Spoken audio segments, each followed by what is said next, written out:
Hello বন্ধুরা, আজ আমাদের আন্দামানে তৃতীয় দিন। পোর্ট ব্লেয়ারে দুদিন কাটানোর পর আজ আমরা যাচ্ছি হেভলকে।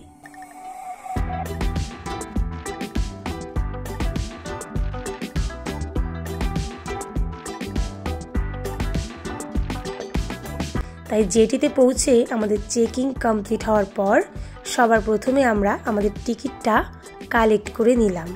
তবে তার জন্য কিন্তু আইডি প্রুফ নিতে একদমই ভুলবেন না। ক্রুজের টাইম ছিল সকাল ৮টায় আর আমরা যাচ্ছি আজ ম্যাক্রুজে। আমাদের সিট পড়েছিল আপার ডেস্কে আর এটা প্রিমিয়াম ক্যাটাগরির seat. Price range ১৭৫০ and this is deluxe category. Price range ২৩৫০। আরও রয়েছে রয়্যাল ক্যাটাগরির সিট, সেটা এই মুহূর্তে আপনাদের দেখাতে পারছি না, তবে সেটা সবচেয়ে এক্সপেন্সিভ। প্রাইস ৩২৫০।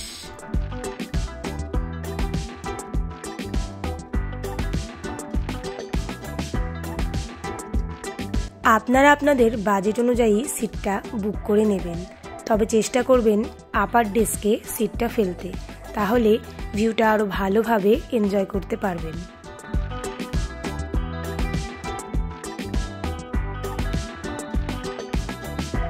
তো আমরা এইবারে আপার ডেস্ক থেকে নিচের ডেস্কে চলে এলাম, কারণ আমাদের হেভলক সিটি চলে এসছে আর নিচে ডেস্কে রয়েছে খাবার দাবারের সমস্ত কিছু।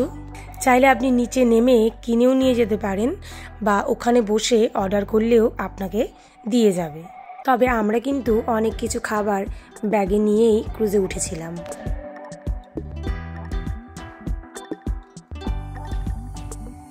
আপনারা যদি আন্দামান যাওয়ার প্ল্যান করছেন তাহলে বলবো আগেই কিন্তু এই ক্রুজের টিকিটগুলো কেটে রাখবেন। বুক মাই ফেরি অথবা bookmyboat.com ওয়েবসাইটে গিয়ে নিজেদের সুবিধা অনুযায়ী টাইম মতো ক্রুজের টিকিট কিন্তু কেটে রাখতে পারবেন। আর তাছাড়া যদি কোনো ট্রাভেল এজেন্সির থ্রুতে আপনারা আসতে চান, সেক্ষেত্রে সমস্ত ব্যবস্থাটা কিন্তু তারাই করে দেবে। তবে আমরা কিন্তু এসছি পুরোটাই ট্রাভেল এজেন্সির থ্রুতে। যেহেতু এখানে একদমই নিউ আর কোনো আইডিয়া ছিল না, তাই জন্য কোনো রকম হেডেক না নিয়ে প্যাকেজের মাধ্যমেই আমরা কিন্তু আন্দামানের এই ট্রিপটা করছি। আমাদের ট্রাভেল এজেন্সির নাম ট্রিপ অ্যান্ড কেয়ার, আর সেখান থেকে আমাদের জন্য ড্রাইভারও পাঠিয়ে দিয়েছে। তারা অলরেডি আগেই কল করে নিয়েছিল আর নেম প্লেট নিয়েই যেহেতু দাঁড়িয়েছিল, তো আমাদের খুঁজে বের করতে কোনো রকম অসুবিধে কিন্তু হয়নি। তো এরাই আমাদের আজকে ট্রিপটা কিন্তু করাবে। আর হেভলকে আমরা থাকছি ২ দিন, তাই আমাদের বুঝিয়ে দিচ্ছিল যে আজকে গিয়ে রেস্ট নেওয়ার পর কখন আমরা বের হব আর কোন কোন স্পটগুলো ঘোরাবে। তো পৌঁছে গেছি আমরা আমাদের হেভলকের রিসর্ট দ্য ওসিয়ান ব্লু রিসর্টে। হেভলকেরই আরেকটা নাম কিন্তু স্বরাজ দ্বীপ।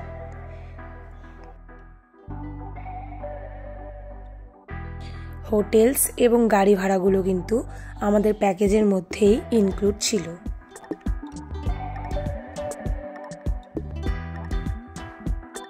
তো আমাদের জন্য ট্রাভেল এজেন্সির থেকে দিয়েছে সুপার ডিলাক্স রুম।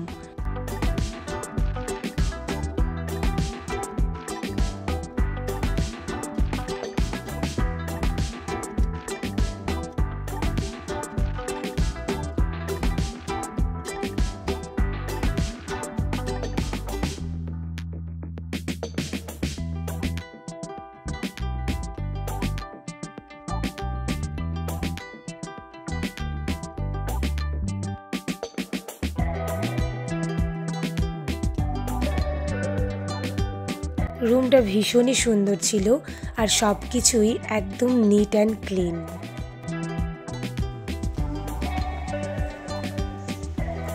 আমরা কিন্তু রেডি হয়ে বেরিয়ে পড়েছি আজকের ট্যুরের জন্য, আর ড্রাইভার আমাদের সময় দিয়েছিল দুপুর ১২টা।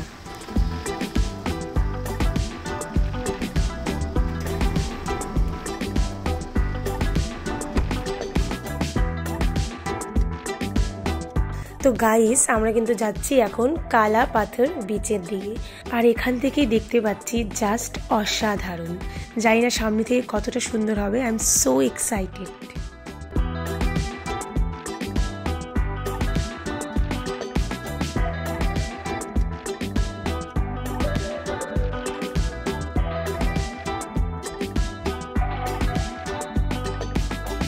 বালুগুলো একদম হোয়াইট আর তার সঙ্গে ব্লু ওয়াটারের কম্বিনেশনটা জাস্ট অ্যামেজিং।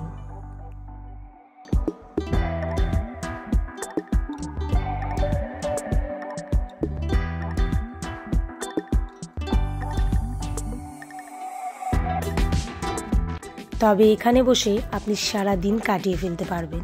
নিশ্চয়ই বলার আর কোনো কিছু অপেক্ষা রাখে না।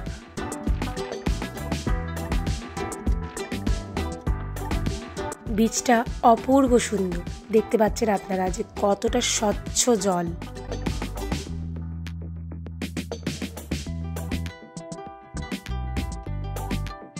আমি অনেক বিচ দেখেছি, কিন্তু আমার জীবনে দেখা সবচেয়ে সুন্দর বিচ হলো এটা।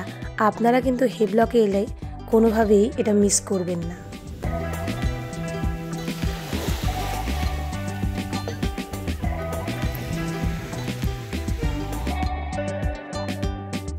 পেছনে কিছু দোকানপাট রয়েছে আর তার পাশেই রয়েছে একটা খুব সুন্দর জায়গা। চাইলে পায়ে হেঁটে এই পাশটাও কিন্তু ঘুরে আসতে পারেন। তো এইবার আমরা কালাপাথর বিচে অনেকক্ষণ কাটিয়ে সেখান থেকে চলে এসেছি কিছুটা আগে একটা সিক্রেট বিচে। কালাপাথর ঢোকার আগেই আপনারা দেখতে পাবেন যেখানটায় একটা গাছ ভেঙে পড়ে আছে। সেই জায়গাটা অপূর্ব সুন্দর।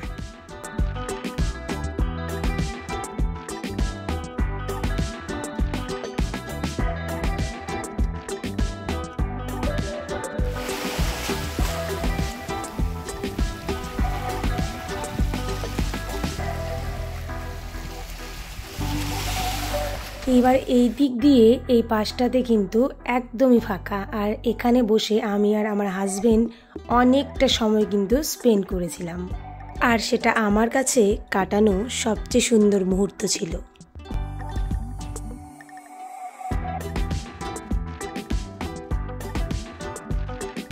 এরপর আমরা সেখান থেকে 3টের সময় বেরিয়ে সোজা চলে এলাম রাধানগর বিচে। এখানে অনেকগুলো খাবারের দোকান রয়েছে। আর যেহেতু লাঞ্চ টাইম, তাই প্রথমেই আমরা একটা রেস্টুরেন্টে ঢুকে আমাদের লাঞ্চটা সেরে নিচ্ছি।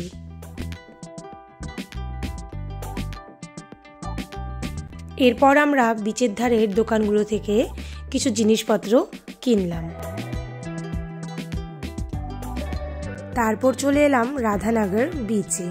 আর এটা নাকি স্নান করার জন্য সবথেকে বেস্ট বিচ।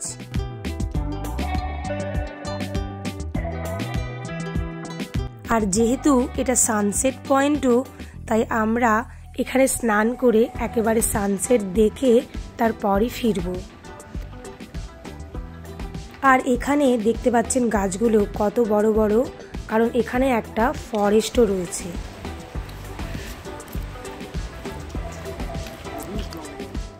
আর এখনও যেহেতু সানসেট হতে অনেকটা সময় রয়েছে, তাই আমরা এখন এই ফরেস্টের ভেতরটা একটু ভিজিট করতে বেরিয়ে পড়লাম। আর দেখছি এই দিক দিয়েও কিন্তু বিচে নামার জন্য রাস্তা রয়েছে।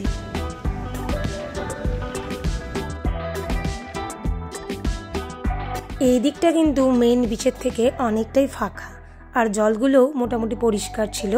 তো এই দিকটাতেই ভাবছি স্নান করে নেব।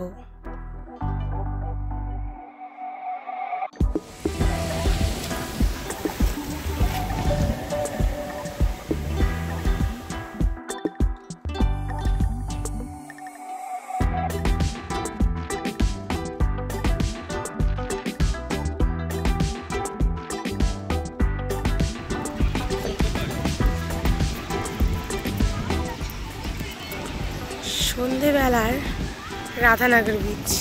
ভেবেছিলাম সানসেট দেখবো, বাট সান অলরেডি গায়েব। বৃষ্টি শুরু হয়ে গেছে, মেঘের অবস্থা দেখেই বুঝতে পারছেন। তো আমরা এখান থেকে এখন গায়েব হয়ে যাব, নয়তো ভিজে ছোপ ছোপে হয়ে যাব। So tata bye. Radhanagar beach খুব ভালো লাগলো।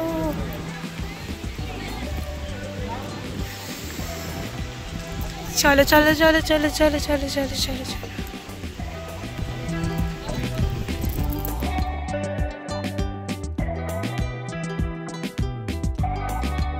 সন্ধেবেলায় রাধানগর বিচ থেকে ফেরার পর আমরা একটু বাইরে বেরিয়েছিলাম, আর আজকে আমরা গিয়েছিলাম সিম্ফনি পামস বারে।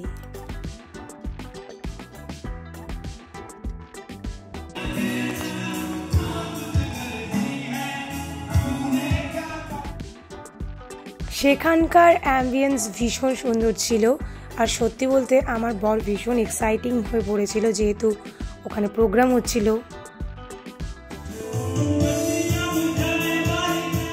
Actually he loves song and আমার রিকোয়েস্টে ওখানে একটা গানও গিয়েছিল, and I am very happy for that. আর এভাবেই আমাদের সেই দিনটা কিন্তু শেষ হয়েছিল।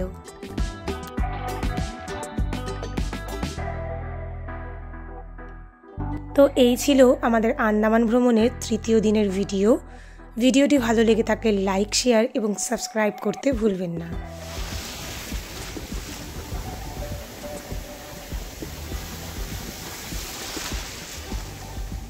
নিয়ে আসবো আন্দামান ভ্রমণের আরও নতুন নতুন কিছু ব্লগ। ততদিনের সঙ্গে থাকুন। তো দেখা হচ্ছে নেক্সট ভিডিওতে। ভালো থাকবেন। টাটা।